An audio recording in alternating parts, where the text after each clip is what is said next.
Nabaliktad patuloy ang Pistons. Dati 2-0 na, naging 2-2. Ngayon naman 3-2 na ang Cleveland after ng overtime win kontra dito sa Pistons. Hindi na rin kaya ni Cade. Siya na yung bumabantay kay Harden, siya pa yung i-score. 39.7 rebounds, 9 assists, 2 steals, 6 out of 10 sa 3-point area, 13 out of 27 mula sa field. Mukhang nawala na rin si Tobias Harris, napagod na. Tinawag na ni Barkley na parang dead ball itong si Jalen Duren. Hindi na nagpaparamdam eh.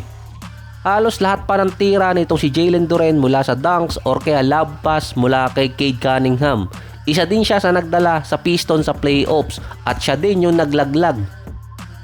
Mas lumala pa si Jalen Duren sa second round. Naging 9.6 rebounds, 2 assists, 1 block, 46% sa field. Sayang yung playoff run nitong si Cade. Wala rin magagawa eh. Hindi na rin masisi ni Cade yung kanyang mga ka-teammate. Wala daw sa personality niya yung manisi ng kakampi. Meron pang controversial non-call ang Pistons nung napatid nitong si Jarrett Allen si Thompson nung last possession ng fourth quarter. Sa harap mismo yon ni Tony Brothers na hindi tinawagan ng foul. Wala na rin kasi magagawa dun. Huge possession sana yon para sa Pistons.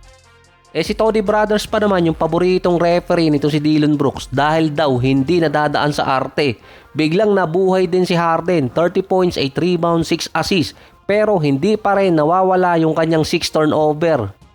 Off the bench naman itong si Max Strus, meron 20 points, 6 out of 8 mula sa 3-point area, lahat ng field goals niya mula sa beyond the arc. Biglang napugian itong si Charles Barkley kay Max Strus, bumigay din. Nahawa ata kay Redick, mahilig siya maputi. Si Donovan Mitchell na injured pa nung natapakan yung cameraman pero nakapaglaro pa rin. At first time din sa karir ni Donovan na nanalo siya ng 3 games sa playoffs or second round. Officially, hindi na siya banderang kapos dahil kung matalo pa rin siya kontra Pistons, banderang napatid na yung kanya. Ito kasi yung pinakamalayong narating na sa playoffs ni Donovan Mitchell. Hindi pa kasi siya nakakaabot ng 3 panalo sa second round sa kanyang buong karir. Either makapasok sila ng conference finals or kaya makabalik yung Pistons. Pero ang Cavaliers, puwera usog, undefeated pa rin sa kanilang home court. Win or go home na ang senaryo ng Pistons. Ang Cavaliers isang panalo, makakatapat na nila sa conference finals ang Knicks. Ang team na tinuturong mas okay player si Donovan Mitchell kumpara kay Jalen Brunson. Si Harden ginagamitan na niya ng foul baiting yung Pistons. Sa 30 points, 11 out of 14 siya mula sa free throw area. Sinabihan pa siya nung isang reporter na ayusin niya yung kanyang free throws. At si Harden din ang original free throw merchant. Hindi nga lang mahalatang nagpaplap yung mukha ni Harden kasi balot ng balbas. Sa last 3 games din ng Cavaliers, si Donovan 33.6 rebounds, 3 assists per game at nasa 9 out of 10 mula sa free throw area. Si James Harden naman, usual numbers niya sa playoffs or mas mataas, 24 points, 3 rebounds, 8 assists, nasa 7 out of 8 mula sa free throw line. Tumaas din ang shooting percentage niya kumpara sa unang 2 games, 43 and 42% na ngayon. Nakabawi rin si Evan Mobley, 16 points, 8 rebounds at 6 assists per game. Silang tatlo sa last 3 games, may combine agad na 24 free throws per game. Sa Piston naman, sa last 3 games, si Cade ang pinaka-consistent dun. Wala talaga siyang maaasahan sa kanyang teammate. 28 points, 6 rebounds, 8 assists. Meron siyang 42 and 47%. Kahit double digits si Tobias Harris at Caris LeVert, 40% naman sila mula sa field.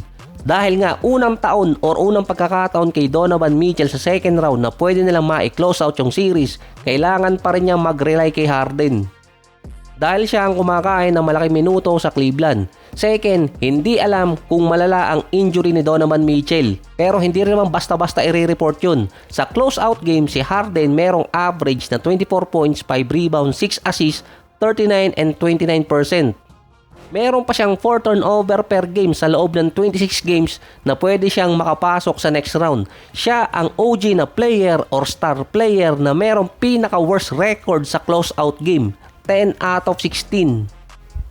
Mali pa pala, 10 and 16 record si Harden sa isang close-out game. Ibig sabihin, malaki ang chance na makabawi pa yung kalaban niya or yung kalaban ng team nila at maisunod sa next game.